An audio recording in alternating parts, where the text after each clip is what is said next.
वृषभ राशि वालों, नमस्कार दोस्तों। शायद तुम्हें यह एहसास तक नहीं कि हर रात जब यह दुनिया नींद की गोद में होती है, तब एक अदृश्य शक्ति तुम्हारे घर में प्रवेश करती है। वह कोई आम रूह नहीं, बल्कि एक ऐसी आत्मा है जो कभी इस घर की धड़कनों में शामिल थी। जब चारों ओर सन्नाटा छाया होता है और तुम्हारा मन सबसे अधिक नर्म और कमजोर होता है, तब वह आत्मा तुम्हारे पलंग के पास खड़ी होती है, सांसों की धीमी गिनती सुनती हुई। तराना उसका उद्देश्य नहीं, बल्कि एक गहरा संदेश है जो अब सामने आना जरूरी हो गया है। जो उसने देखा है वह तुम्हारी कल्पना से भी परे है। कभी वह भी इंसान थी जिसने इस घर के हर कोने से आत्मीय रिश्ता जोड़ा था। दीवारों दरवाजों से नहीं, सांस लेने वाली हर रूह से उसका अधूरा संदेश अब उसे बार बार इसी जगह खींच लाता है। ध्यान से महसूस करना। अगर रात में अचानक शरीर में सिहरन दौड़ जाए, तुम्हारे बिस्तर का कोना खुद ब खुद नीचे दब जाए, या फिर अजीब और डरावने सपने बार बार आने लगे, तो समझ जाना वह आत्मा तुम्हारे बेहद करीब है। वह तुम्हें निहार रही है, तुम्हारे आसपास घूम रही है।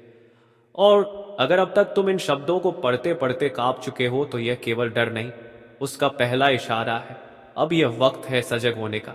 नीचे जय श्री राम लिखकर यह जताओ कि अब तुम कमजोर नहीं हो, अब तुम जाग चुके हो। क्योंकि यही शब्द उस आत्मा के लिए रक्षा कवच बनेंगे, एक संकेत कि अब तुम उसके संदेश को समझने को तैयार हो। पर अब सबसे बड़ा सवाल, वह आत्मा बार बार क्यों लौटती है? क्या वह कोई बदला लेना चाहती है? नहीं, उसका उद्देश्य प्रतिशोध नहीं, बल्कि तुम्हें एक ऐसे रहस्य से बचाना है जो अगर उजागर हो गया तो सब कुछ बदल जाएगा। वह आत्मा चेतावनियां दे रही है, बार बार एक ही चेहरा सपनों में दिखा, दीवारों पर अजीब निशान, बिना हवा के मंदिर का दिया बुझ जाना। यह सब कुछ उसी की कोशिश है तुम्हें सच्चाई से रूबरू कराने की। वह आत्मा जानती है कि कोई तुम्हारे बेहद करीब का व्यक्ति तुम्हें धोखा दे रहा है। उसकी असली पहचान सिर्फ वही आत्मा जानती है। और अगर तुमने अब भी इन संकेतों को नजरअंदाज किया, तो वह दिन दूर नहीं जब वह आत्मा अपने असली रूप में तुम्हारे सामने आएगी। उस दिन जो तुम देखोगे वह तुम्हारी रूह तक कुछ झकझोर देगा।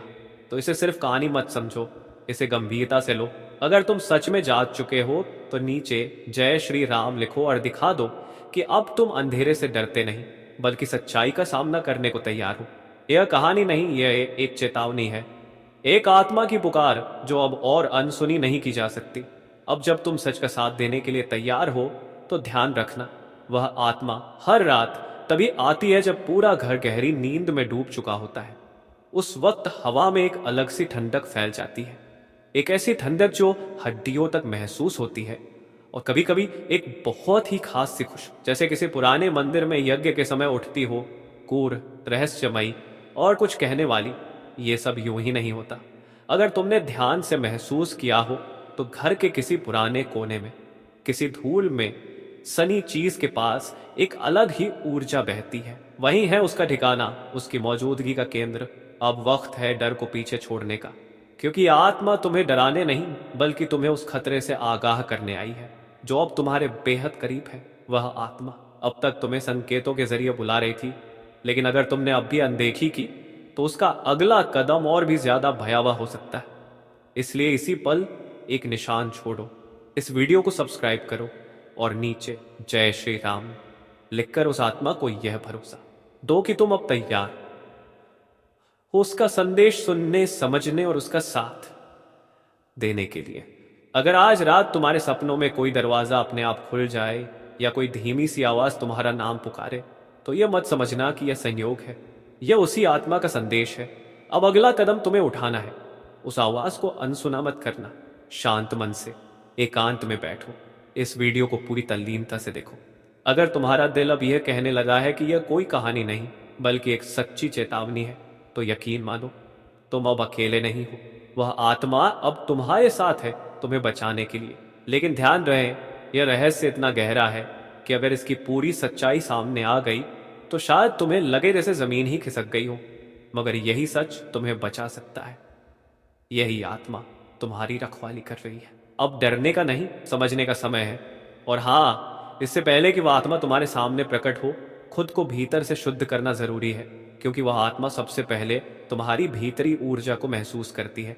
अगर तुम्हारे अंदर डर, शंका या नकारात्मकता है तो वह सब कुछ बाधित कर सकता है। इसलिए आहें बंद करो, जय श्री राम बोलो और अपने अंदर के अंधकार को उजाले से भर दो। अब वह आत्मा तुम्हारे जवाब का इंतजार कर रही है। ये कहानी एक ऐसी आत्मा की है जो उसी का सहारा लेकर तुम्हारे जीवन में उतरती है, जिससे उसका कोई अधूरा रिश्ता जुड़ा होता है। लेकिन अगर तुम्हारे भीतर श्रद्धा, विश्वास और सच्चाई की लौ जल रही हो तो वह आत्मा खुद तुम्हारे सामने झुक जाती है।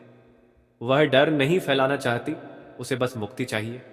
अगर उसकी पुकार को अनसुना कर दिया जाए तो वह चुप नहीं रहती।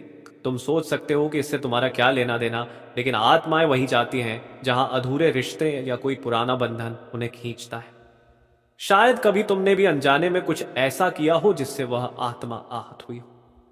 अब वह माफी चाहती है अपने ही ढंग से। वह संकेत देती है, दरवाजों का अपने आप खुल जाना, शीशों में अक्स बदल जाना या फिर किसी विशेष रात एक अनजानी सी गंध महसूस होना। अगर ये सब तुम्हारे साथ